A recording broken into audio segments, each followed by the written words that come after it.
성도님 여러분, 8월의 셋째 주일입니다.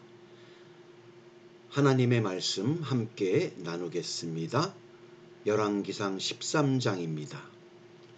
열왕기상 13장은 기원전 930년 전에 있었던 그 이스라엘과 북이스라엘, 그러니까 남유다와 북이스라엘에 있었던 초대 왕들에게 있었던 일인데, 오늘은 특별히 북이스라엘 왕 여로보암 때, 여로보암이 솔로몬 왕의 아들 르호보암과 여로보암이 갈라져서, 르호보암은 솔로몬 아들 르호보암은 남유다와, 그러니까 유다와 베냐민 지파가 남유다 이스라엘을 이끌고, 그리고 북이스라엘은 여로보암이라는 그 솔로몬 시대 때 그 신하였는데, 아주 명철한 신하였는데, 그 신하가 이제 북이스라엘을 다스리던 때에 있었던 일을 기록한 내용이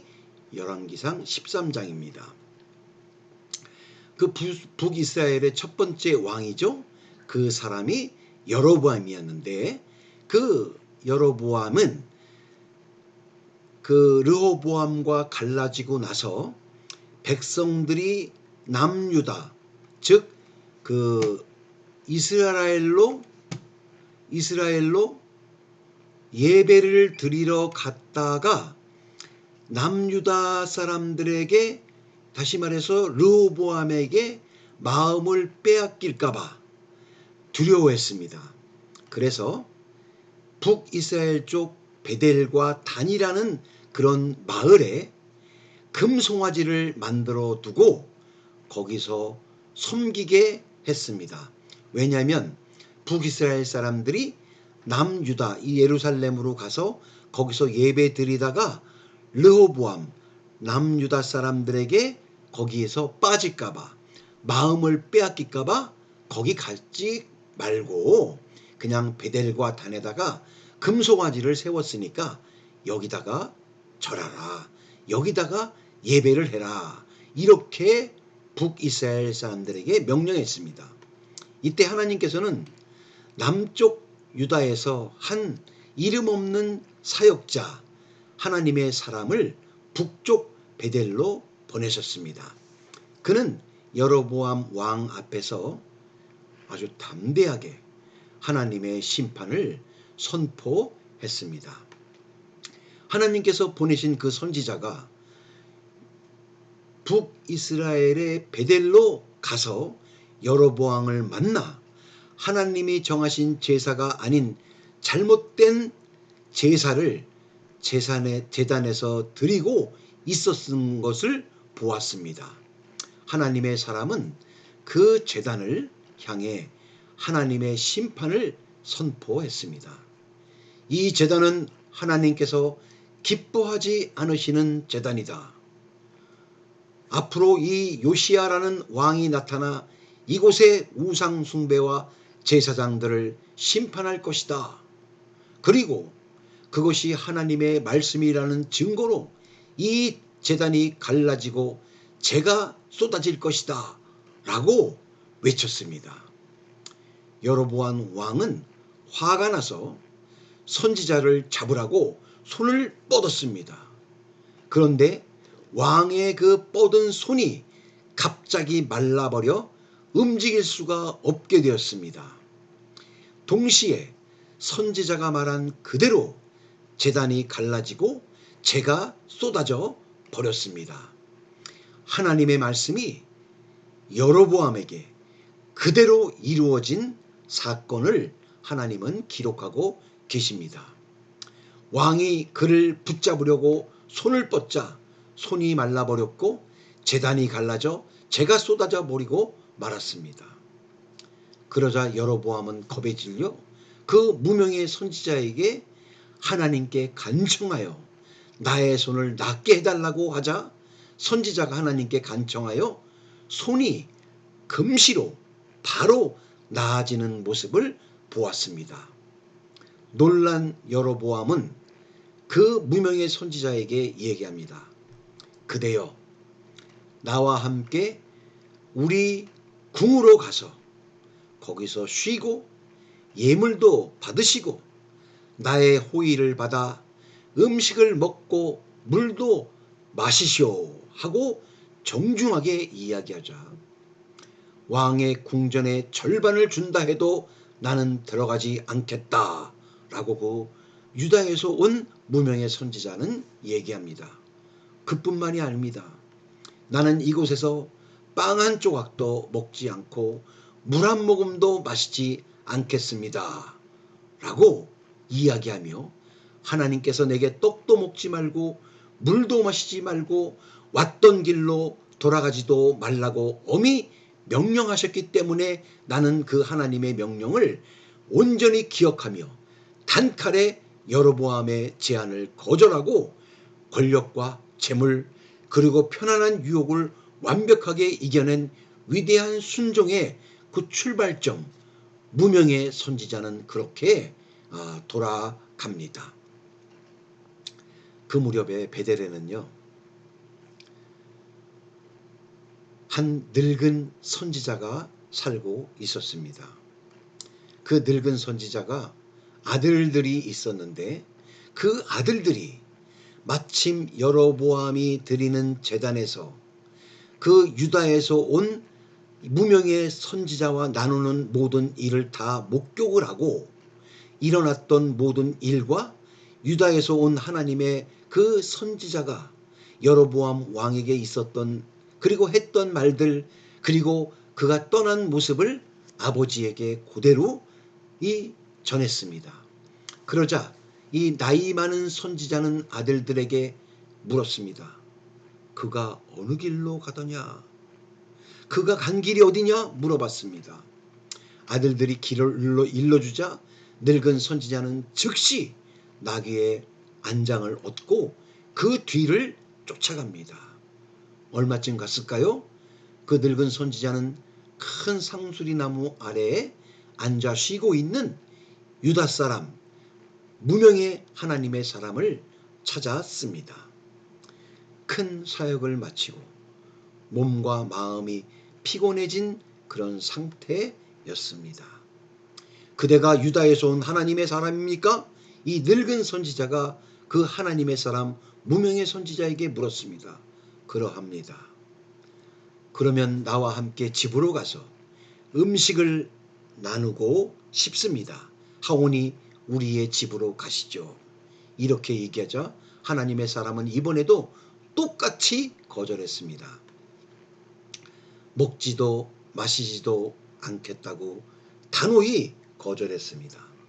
하나님께서 자신에게 내리신 절대적인 금식과 금기의 명령을 다시 한번 그 무명의 선지자는 기억하며 말을 전했습니다. 그러자 그 늙은 선지자가 뭐라고 했을까요? 유다에서 온 무명의 선지자가 가장 흔들리기 쉬운 하나님의 종교적인 언어로 거짓말을 그 무명의 선지자에게 얘기합니다. 이보세요. 나도 그대와 같은 선지자입니다. 지금 방금 내가 천사에게 응답받고 왔는데 여호와의 말씀으로 내게 찾아와 말하기를 그 사람을 찾아서 내 집에 들이고 와서 돌아가서 떡을 먹이고 물을 마시게 하라 이렇게 천사에게 말을 들었소이다 하고 그 늙은 선지자는 완벽하게 거짓말을 그 무명의 선지자에게 했습니다. 피곤함에 지쳐 있었고 배도 고프고 목도 마르고 기운은 깔아지고 아무런 힘이 없을 때 그 늙은 선지자가 하나님의 천사의 말이라는 말에 그 똑같은 선지자라는 말에 방심한 나머지 유다의 하나님의 사람은 이 말을 너무나 쉽게 믿어버렸습니다. 하나님이 직접 나에게 하신 말씀보다 타인이 전해준 영적인 환상이나 신비한 말을 더 우선시 해버린 겁니다. 그는 경계심을 풀고 늙은 선지자의 집으로 발걸음을 돌려 금지되었던 떡을 먹고 물을 마셨습니다. 식탁 위에서 선포된 엄중한 심판. 두 사람이 식탁에 앉아 음식을 먹고 있을 때 아주 기이한 일이 일어났습니다. 방금 전까지, 몇 초 전까지 거짓말을 했던 그 늙은 선지자에게 진짜 하나님의 말씀이 임한 겁니다. 하나님은 거짓말쟁이 선지자의 입을 벌려 유다의 하나님의 사람에게 비극적인 선포를 합니다. 여호와께서 이렇게 말씀하셨습니다. 라고 이 늙은 선지자가 유다에서 온 하나님의 사람에게 이렇게 얘기합니다. 내가 여호와의 명령을 어기고 먹지도 마시지도 말라고 한 곳에서 음식을 먹었으니 내 시체가 내 조상들의 묘실에 묻히지 못할 것이다. 자신이 하나님의 뜻을 어겼다는 사실을 깨달을 때의 그 절망감은 하나님의 사람은 이루 말할 수 없었을 겁니다. 그 자리에서 일어난 뒤 늙은 선지자는 그를 위해 나귀의 안장을 얹어 주었고 유다의 선지자는 조용히 길을 떠났습니다. 유다의 선지자가 길을 가고 있을 때 갑자기 사자 한 마리가 나타나 그를 물어 뜯어 죽였습니다. 잠시 후에 길을 지나가던 사람들이 이 놀라운 광경을 목격하고 유다 선지자의 시체가 길에 버려져 있는데 그 시체 바로 곁에는 사자와 나귀만 서 있었던 것입니다. 원래 사자는요, 사람을 죽이면 그 시체를 찢어 먹거나 옆에 있는 나귀까지 공격하는 그것이 사자의 심리고 그것이 일상적인 건데, 그런데 그 사자는 시체를 먹지도 않고 나귀를 공격하지도 않은 채 가만히 서서 시체를 지키고 있었던 겁니다. 이 광경은 이 죽음이 지나가던 야생동물의 단순한 사고가 아니라 하나님의 말씀에 불순종한 데에 대한 하나님의 주권적 심판이, 이 엄중한 심판이 온 천하에 보여주는 장면이었음을 우리는 말씀을 통해서 깨달을 수가 있는 겁니다. 이 소식을 들은 늙은 선지자는 즉시 나귀를 타고 현장으로 달려갔습니다. 그런데 이게 웬일입니까? 그 장면은 여전히 사자와 나귀는 서 있고 죽은 시신은 널려 있었던 겁니다. 사자와 나귀를 본 늙은 선지자는 하나님의 시체를 주워 갖고 안고 나귀에 싣고 자기 성읍으로 돌아와 늙은 선지자는 그 시체를 자신 가문 묘실에 안치하며 슬프게 울부짖었습니다. 아, 내 형제여, 나의 거짓말로 인해 하나님의 사람이 죽임을 당했다는 그 죄책감, 그리고 그의 입을 통해 선포되었던 하나님의 말씀이 너무나 참되고 두렵다는 사실을 뼈저리게 깨달은 겁니다. 늙은 선지자는 자기 아들들에게 말합니다. 유언을 남깁니다. 내가 죽거든 이 하나님의 사람이 묻힌 묘실에 나를 함께 장사하고 내 뼈를 그의 뼈 곁에 두어라. 그가 베델의 제단과 사마리의 산당들을 향해 외친 하나님의 말씀은 그리고 완전히 이루어질 것이다 라고 왕의 권력 앞에서 단호하게 말씀대로 승리했던 이 무명의 선지자가 거룩한 옷을 입은 사람의 거짓말과 쉬어가는 순간의 방심 때문에 무너지고만 슬프고도 엄중한 이야기가 오늘 말씀의 내용입니다. 우리의 신앙길에서도 눈앞에 거친 유혹보다 하나님의 뜻이라며 다가오는 친근한 거짓 기준, 거짓 정의를 우리는 분별해내는 것이 얼마나 중요한지를 깊이 생각해 보게 만드는 장면의 말씀입니다. 오늘 본문 열왕기상 13장 우리가 볼 말씀은 11절에서 32절 말씀인데요. 그 북이스라엘의 우상 숭배를 경고하러 온 유다 하나님의 사람과 베델의 늙은 선지자 사이에 일어난 비극적인 사건을 다루고 있는 장면입니다. 이 본문의 핵심의 의미와 구체적인 뜻은 그리고 오늘날 우리가 삶에 어떻게 적용해야 하는지를 깊이 생각해 보아야 할 그런 문제인 것입니다.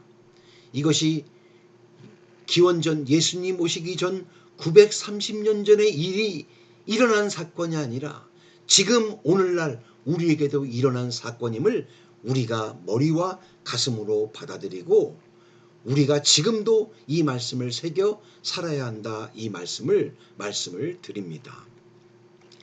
단호한 순종을 무너뜨리는 거짓과 미혹의 그 유다에서 온 하나님의 사람은 여로보암 왕의 재물이나 권력, 음식까지도 물리치며 하나님의 명령, 떡도 먹지도 말고 물도 마시지 말며 오던 길로 돌아가지 말라는 철저한 말씀을 지킨 사람입니다.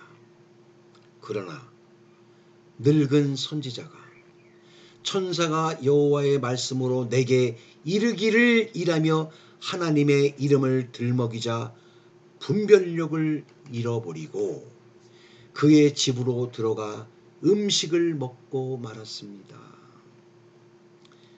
성도님 여러분, 사탄의 유혹이나 미혹은 때로 거칠고 압도적인 권력보다 친근하고 종교적이며 신앙인의 모습으로 다가와 훨씬 더 위험해질 수 있다는 것을 보여주고 있으므로 우리가 성경 말씀을 잘 듣고 잘 읽고 우리들의 가치관과 믿음을 잘 다듬어서 보여지고 들려오는 모든 것에 분별력을 발휘할 수 있는 성장한 신앙인의 모습이 얼마나 중요한지를 깨닫게 해주는 말씀인 것입니다. 또 한 가지는 하나님의 말씀의 절대성이 얼마나 중요한 분별력을 가져오는가를 일러주고 계신 겁니다. 하나님의 사람은 타인의 신앙적 어떤 경력이나 신비한 경험보다 하나님의 원래의 말씀을 더 절대적으로 잡았어야 했습니다. 즉 다시 말해서 우리들이 신앙생활을 하면서 누가 하나님의 능력을 받고 누가 하나님의 권능이 있어서 인생길을 좌지우지한다는 그런 말에 우리들의 마음을 미혹하지 말고 우리가 읽고 듣고 우리 마음에 새겼던 하나님의 원래의 말씀을 절대적으로 잡고 살아가야 한다라는 뜻의 말씀입니다. 하나님의 뜻은요, 절대로 바뀌지 않습니다. 사람의 말이나 권위가 하나님의 말씀보다 우선하지 않습니다. 불순종의 원인이 어떤 타인의 속임수에 있었다 할지라도 하나님의 말씀에 직접 순종하지 않은 책임은 본인에게 돌아감을 엄중하게 나타내는 사건이기도 합니다. 그렇지만 이 벌건대난에 지금도 하나님의 성경에 말씀하지 아니한 사람과 교리를 따르는 사람들이 얼마나 많은지요. 그것도 많이 배운 사람, 우리보다 더 많이 배우고 많이 갖고 많은 명예도 있는 사람들이 그런 종교에 빠지는 것은 그 사람이 아무리 많이 배우고 경험을 갖고 높은 자리에 있고 가진 것이 많다 할지라도 분별력이 없다면 하나님의 말씀에 지식이 없다면 속수무책으로 넘어지고 도살장으로 끌려가는 짐승과 같은 모습으로 사는 것을 우리는 많이 봅니다. 그 원인이 무엇이냐? 분별력을 잃어버린 삶의 모습이다 라는 것을 일깨워주고 계신 겁니다. 또 한 가지 우리가 이 말씀을 통해서 볼 수 있는 건요, 사자가 하나님의 사람을 물어 죽였으나 시체를 먹지 않았고 옆에 있던 나귀도 찢지 않았다는 것은 단순한 야생동물의 공격의 사고가 아니라는 것을, 하나님의 의도되신 심판임을 보여줘서 우리가 그것을 보고 깨닫기를 바라시는 하나님의 마음이 깃들어 있는 장면이기도 한 겁니다. 동물의 본성을 뛰어넘는 이 이상 현상은 유다 선지자의 죽음이 하나님의 말씀이 정확히 응하는 표적임을 증명하는 내용의 말씀입니다. 그리고 늙은 선지자는요, 하나님의 사람의 죽음과 장례를 치르면서 그의 예언이 진실했음을 깨닫는 그런 장면이기도 합니다. 그 늙은 선지자는 하나님의 사람을 슬피 울며 자기 묘실에 장사하고 자신도 죽으면 그 곁에 묻어달라고 유언합니다. 비록 선지자는 불순종으로 말미암아 심판을 받고 죽었으나 그가 선포했던 베델의 우상 제단과 산당에 대한 하나님의 심판 메시지는 반드시 이루어진다는 말씀의 성취성을 재확인하여 주는 장면이기도 합니다. 여기서 우리가 받아들이고 새겨야 할 신앙적 교훈은, 오직 하나님의 백성은 그 기록된 하나님의 말씀 외에는 없다고 여기고 믿고 사시는 저와 우리가 가장 복된 신앙이라는 것을 다시 한번 깨닫게 해주는 말씀입니다. 오늘날에도 내가 기도해 보니까 환상이나 환각을 보았다. 천사가 나타나 나에게 말했다. 성경적 기준에 벗어난 주장을 하거나 기존의 진리를 뒤흔드는 종교적 미혹이 지금도 여전히 존재하는 것을 봅니다. 하나님은요, 미리 그걸 아시고 오직 예언으로 하나님의 말씀만을, 성경 66권간을 그것만을 믿으라고 말씀하셨고 하나도 더하지 말고 빼지도 말라고 분명히 여러 번 확실하게 일러주고 계신 겁니다. 아무리 신앙적 권위가 높은 사람, 늙은 선지자잖아요. 그 사람의 말이라 하더라도 기록된 하나님의 말씀과 명백히 배치되는 그런 주장은 단호하고 그리고 분명히 배격해야 한다는 겁니다. 우리들의 믿음과 신앙은 경성하는, 늘 잘 듣고 잘 깨달아 끝까지 달려가는, 끝까지 걸어가는 자세가 필요합니다. 시작할 때는 왕 앞에서도 담대하게 그리고 순종했던 하나님의 사람이 사역을 마친 뒤에 상수리 나무 아래에서 아주 편안하게 쉬고 있을 때 유혹에 넘어졌습니다. 우리의 신앙생활 역시 영적 긴장을 놓는 순간, 잠시 아차하는 그 순간, 성공 뒤에 찾아오는 방심의 순간에 무너지기 쉽다는 것을 일러주고 계신 겁니다. 끝까지 말씀에 매여 있는 경각심이 필요하다고 일깨워주는 장면입니다. 우리들은 어떤 핑계도 될 수 없는 순종과 영적인 분별력을 갖고 살아서 남이 속여서 어쩔 수 없었다. 아담이 하와가 이렇게 먹으라고 해서 먹었다는 그 꾀임, 이런 변명은 하나님 앞에서 통하지 않습니다.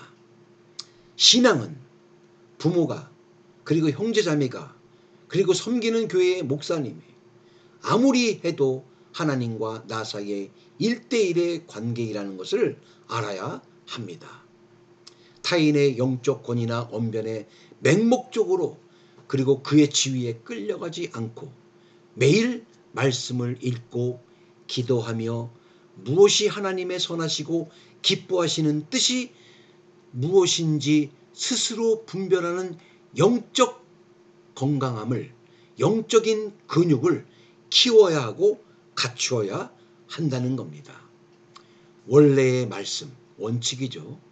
편리한 변개보다 아주 편하게 합리적으로 갖다 붙이고 갖다 가지고 오는 그런 것보다 하나님의 말씀, 원칙을 항상 우리에게 우선해야 한다는 것을 일러주고 계십니다. 하나님의 명령은요, 절대 빵도 먹지 말고 물도 마시지 말라는 명확한 것이었습니다. 그러나 늙은 선지자는 천사가 나타나 마음을 바꾸셨다며 하나님의 뜻이 번복된 것처럼 속였습니다. 시대의 흐름이나 개인의 상황에 따라 하나님의 말씀을 타협하거나 왜곡하려는 유혹이 지금도 무지만이 일어납니다. 요즘 세상은 다릅니다. 상황이 이러니 하나님도 이해하실 것입니다. 라며 원칙을 완화하고 원칙을 무너뜨리려고 말씀을 흠집을 내는 시도가 지금도 무수히 교회 안에서 일어납니다. 우리들의 분별의 기준은 분명합니다. 말씀입니다. 하나님의 성품의 진리는 변함이 없으십니다. 나의 피곤함, 상황의 편의성, 혹은 감정적 안도감을 위해 기존의 성경 말씀의 기준을 아주 쉽게 바꾸려는 신호가 오려고 할 때 우리들은 그것을 가장 경계하며 살아야 하는 겁니다. 그리고 우리의 신앙이 남들에게 다 칭송을 받고 칭찬을 받을 때, 편안히 상수리 나무 아래에서 쉴 때, 바로 그때 경계해야 하는 겁니다. 너 정도면 됐어. 그만하면 잘했다. 그만하면 좀 쉬렴.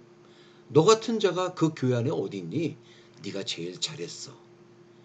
이럴 때 하나님의 선지자라고, 하나님의 말씀을 받은 사람이라고 슬며시 다가와 우리들의 영적 전쟁을 치르려고 도전장을 내미는 악의 무리가 있다는 것입니다. 우리들도 이 하나님의 사람이 순식간에 유혹에 넘어갔습니다.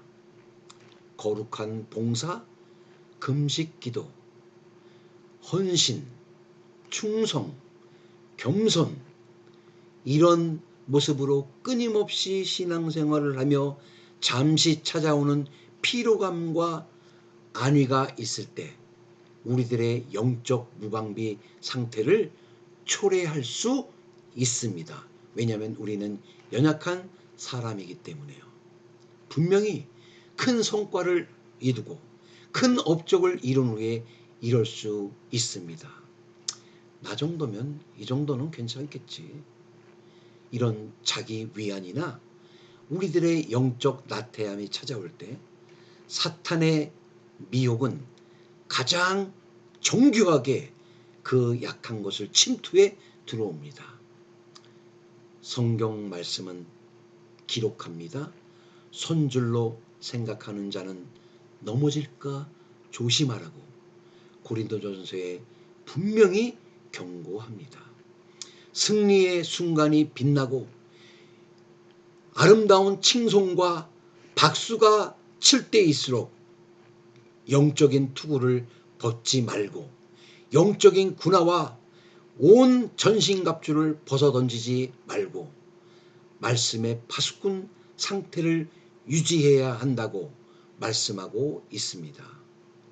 특별히 그 위대한 사도 바울이 베레아 사람들에게 사도 바울이 말씀을 가르칠 때 그들이 베레아 사람들이 들을 때 이것이 그러한가 하여 날마다 성경을 상고하거니와 깊이 연구하거니와 그랬습니다.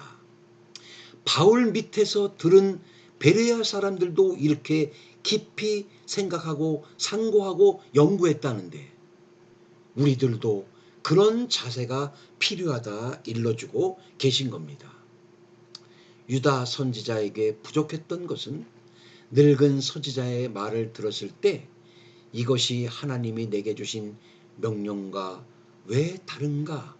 라고 검증하고 기도하고 멈춰서 생각해 봐야 할 그런 순간인데 그런 과정을 건너뛰고 말았습니다.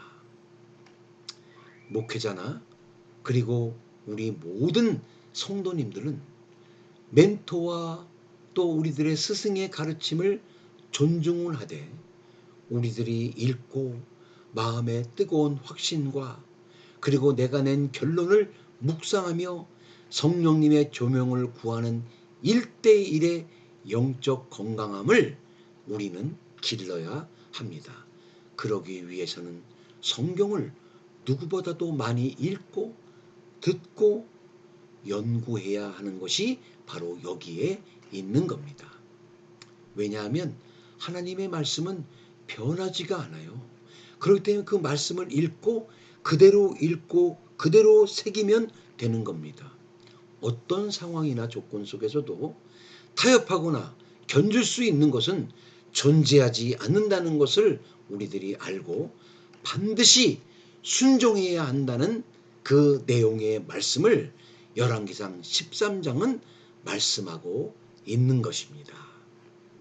오늘 여로보암이 단순히 하나님의 그 제사를 지내면서 유다에서 온 무명의 선지자를 통해서 일어났던 그 사건을 통해서 하나님의 말씀을 우리가 얼마나 귀중하게 읽고 또 들어서 나와 하나님이 직접 1:1로 듣고 읽고 마음에 새기고 배워서 익힌 지식이 충만한 나의 믿음과 성장된 그 순종의 근육이 투철하게 묻어있는 내 마음과 내 육신 그 속에 그 누구의 말도 하나님의 말씀에 비추어 더 위대하고 큰 것은 없다고 믿고 그대로 따를 수 있는 영적인 튼튼함이 영적인 그 근육이 왕성하신 저와 우리 모두 되기를 주님의 이름으로 축원합니다.